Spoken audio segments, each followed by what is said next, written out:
ఆ జగత్పిత జగన్మాతే ఓ దేవతలకి కొన్ని రెస్పాన్స్ అప్పచెబుతారు, మీరు ఇలా పాలించాలి అని.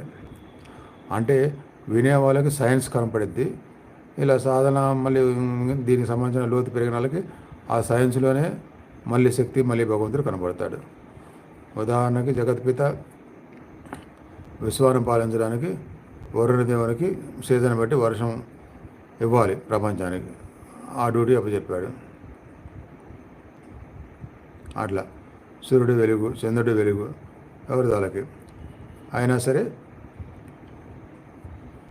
అంత గొప్ప స్థాయిలు, అలాంటి అర్హతలు మనుషులు కూడా సాధన చేయగా జన్మలన్నీ తగ్గిపోయి, మామూలు జన్మలన్నీ తగ్గిపోయి ఉత్తమ జన్మలు వచ్చి, ఆ ఉత్తమ జన్మలో కూడా మళ్ళీ సాధన చేసినప్పుడు అంత ఉత్తమ జన్మలో కూడా మళ్ళీ రాకుండా అంతకంటే ఉత్తమమైన భగవంతుడు నిర్ణయించే దగ్గరికి వెళ్ళడాలు జరుగుతూ ఉంటాయి.